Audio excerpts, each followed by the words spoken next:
जे जे आपल्यावर अन्याय करतील त्यांच्या विरोधात आपल्याला उभं राहावं लागेल, एक मुखानं बोलावं लागेल।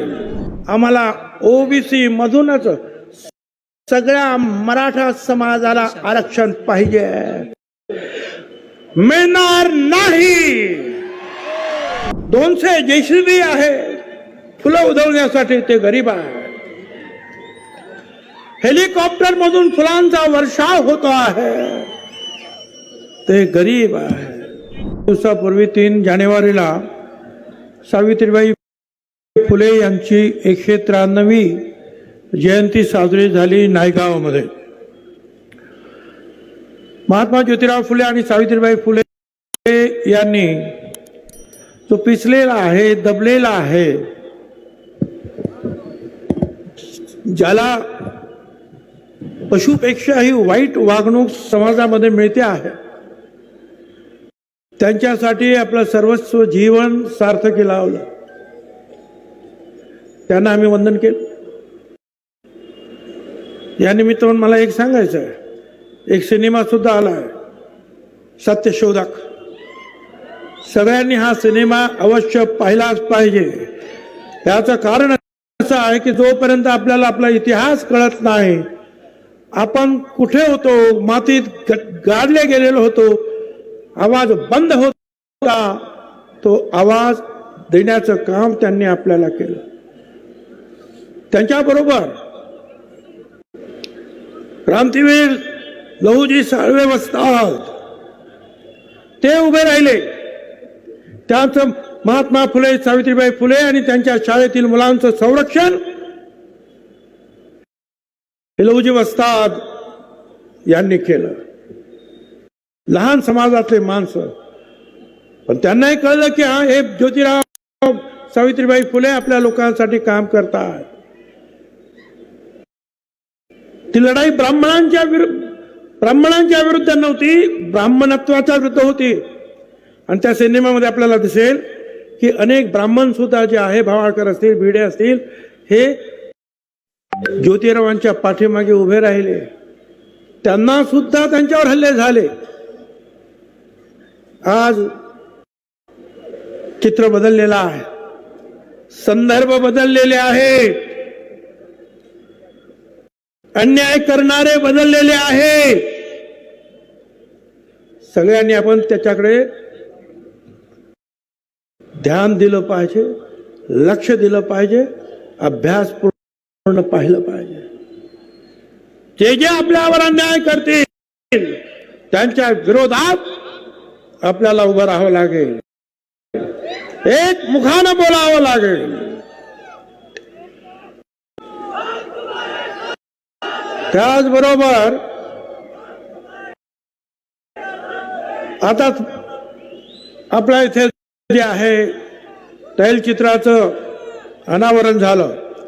सगळ्यांनी जरा थोडंसं शांत राहा, मला बोलायचं आहे। तुम्ही जर म्हटलं तर मी लवकर बसेल, मग शांत राहा। महाराज यशवंतराव होळकर, तुम्ही जसं महात्मा ज्योतिराव फुले, सावित्रीबाई फुले वाचलं पाहिजे, बाबासाहेब आंबेडकर वाचलं पाहिजे, शाहू महाराज वाचलं पाहिजे, अहिल्याबाई होळकर, मल्हारराव होळकर वाचले पाहिजे, निश्चितपणे जे आहे तुम्ही चक्रवर्ती महाराज यशवंतराव होळकर यांचं चरित्र वाचलं पाहिजे।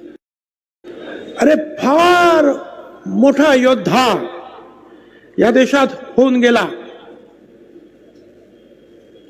अहिल्याबाई होळकर, मल्हारराव होळकरांबद्दल तर आपल्याला सगळ्यांना आदर आहे, माहिती आहे। पण यशवंतराव होळकर पुण्यामध्ये आले आपल्या भावांसहित पेशव्यांना भेटायला, दरवर्षी येतात त्याप्रमाणे, आणि सकाळी 3 वाजता त्यांच्या कनातींवर हल्ले झाले, भाऊ मारला गेला, यशवंतराव तिथून पळाले। पेशव्यांबरोबर शिंदे होते, सरदार शिंदे, सगळ्यांनी मिळून हल्ला केला, होळकरांचे राज्य घेऊन टाकलं। यशवंतराव एकटेच पळत सुटले। त्यांना वाटलं नागपूरमध्ये तिथे मला आसरा मिळेल, तो आसरा मिळाला सुद्धा, परंतु पेशव्यांनी परत नागपूरकर भोसल्यांना सांगितलं की त्यांना कैद करा. त्यांच्या कैदेचं फरमान निघालं. यशवंतराव आणि त्यांच्या बरोबर असलेले त्यांचे सहकारी 40-50 फूट उंच असलेल्या तुरुंगाच्या भिंतीवरून उडी मारून तिथून निघाले, पार दिल्लीपर्यंत गेले. काही बरोबर नाही. हे मुद्दाम तुम्हाला का सांगतो की तुमचे आमचे हे पूर्वज कसे होते. स्वतःच सैन्य हळूहळू जमावलं. मगाशी सांगितल्याप्रमाणे भिल्ल होते, लहान लहान लहान लहान समाज लढायला सुरुवात केली. शिंद्यांना हरवलं, पेशवाईला हरवलं. 18 युद्ध इंग्रजांच्या विरुद्ध त्यांनी केली. प्रत्येक युद्धामध्ये इंग्रजांना हरवलं.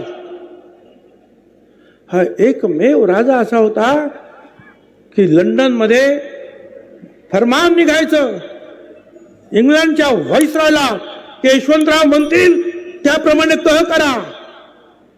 यशवंतराव अटी टाकायचे आणि इंग्रज सरकारला ते ऐकायला लागायचं.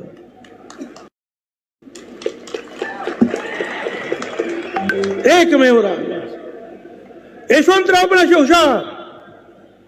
बरं, त्यांचं जे आहे काम, त्यांचा राज्याभिषेक तर झालाच.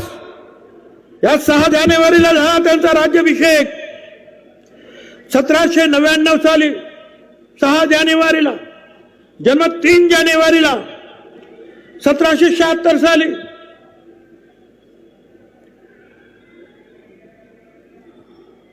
पण त्यांचं मूळ उद्देश काय, तर या देशातून इंग्रजांना देशाच्या बाहेर घालवणं. इंग्रजांबरोबर लढले, इंग्रजांना सतत हरवलं.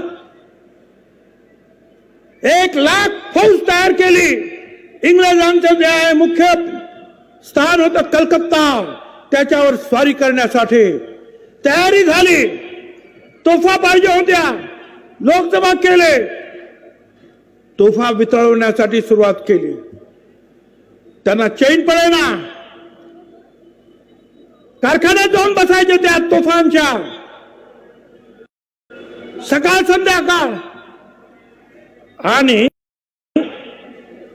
त्या तोफा वितळणं आणि ते बनवणं, त्याच्यातून जे विषारी वायू बाहेर निघायचे ते त्यांना बाधले आणि त्यात त्यांचा मृत्यू झाला. स्वतःच्या हिमतीवर राजा झाला हा यशवंतराव. इतिहासकार त्याला भारताचा नेपोलियन म्हणतात. ते हे यशवंतराव चक्रवर्ती. किती मोठी माणसं ही, अशी माणसं.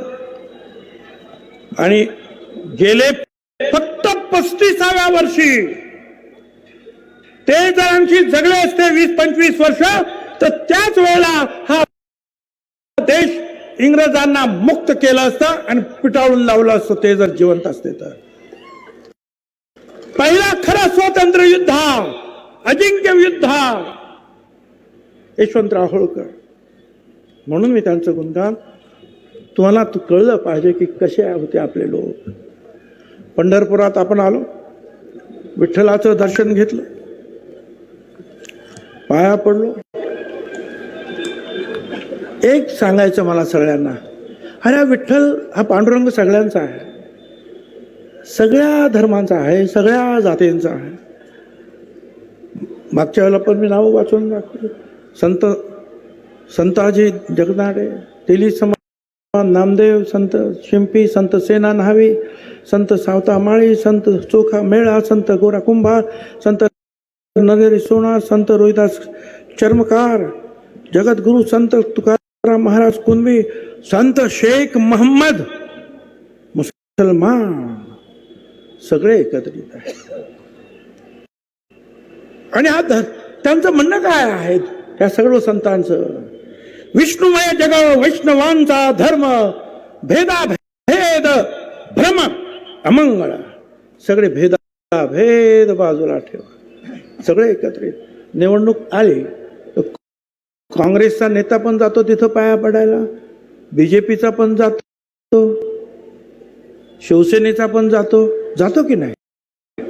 त्यावेळेला कोणी अडवत नाही. मग नेमकं जे फक्त आरक्षणाच्याच वेळेला का अडवलं जातं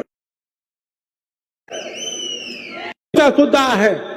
सर्वच पक्षाचे सर्वच विचारधाराचे लोक त्या पंढरीच्या विठ्ठलाच्या चरणी लीन होणार. त्यांना तुम्हाला अडवता येणार नाही. हे तुम्ही करू नका. मागण्या समोरच्या लोकांच्या खूप आहेत. ती गरीब लेकरं आहे, त्यांची लेकरं बाळा गरीब आहे म्हणून त्यांना आरक्षण पाहिजे. 200 JCB आहे फुलं उधळण्यासाठी, ते गरीब आहे. हेलिकॉप्टर मधून फुलांचा वर्षाव होतो आहे, ते गरीब आहे. काय करायचं? आणि हे करत असताना ह्या गरीब खरोखरच जे मराठा समाजाचे जे कार्यकर्ते, स्वर्गीय सूरज जगदाळे, स्वर्गीय बापूसाहेब काळे सभेला आले, ऍक्सिडेंट मध्ये गेले. माझ्या येवला मतदारसंघामध्ये सुद्धा हे आले तिकडे मीटिंग घ्यायला. आणि ती जी काय म्हणतात JCB, ती अशी त्याचं बकेट उलट झालं. 4 लोक खाली पडले, सिरियस झाले. एक त्यातला जो आहे स्वर्गवासी झाले. सगळे जे आहे ते कशासाठी? अरे त्यांना श्रद्धांजली तर अर्पण करा. त्यांना जाऊन तर बघा का तुम्हीच फुलं उधळता. आणि जे मृत्युमुखी पडले त्यांचं काय आठवण नाही त्यांना. तुम्हाला आरक्षण पाहिजे ना, आमचा पाठिंबा. पण ते आरक्षण जे आहे स्वतंत्र घ्या. 10% घ्या, 12% घ्या, 15% घ्या, ते स्वतंत्र आरक्षण घ्या. पण यांचं म्हणणं नाही. आम्हाला OBC मधूनच सगळ्या मराठा समाजाला आरक्षण पाहिजे. मिळणार नाही.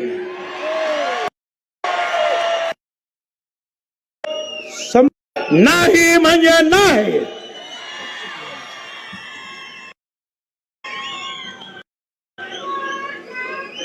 लोक घाबरले असतील.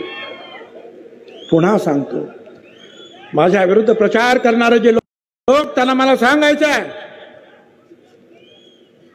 पृथ्वीराज चव्हाण, मी मंत्रिमंडळात होतो, OBC त्या मराठा समाजाला आरक्षण देण्याचा कायदा झाला, मी हात वरती केला, मी सपोर्ट केला.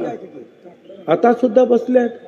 OBC आयोग आहे का मराठा आयोग आहे याच्याबद्दल माझ्या मनामध्ये शंका आहे. कारण OBCचे जे पूर्वीचे सगळे लोक तर ते अध्यक्षांसहित सगळे जे आहेत राजीनामा देऊन गेले आणि नवीन लोक आले. आणि त्यांना सांगण्यात आलं की एवढ्या दिवसामध्ये हे सगळं काय करायचं आहे. आणि त्याप्रमाणे काम सुरू आहे. ठीक आहे. मला सांगायचंय परत, मराठा आरक्षणाला विरोध नाही. त्यांना द्या, ते वेगळं द्या. मराठा समाजाला विरोध नाही.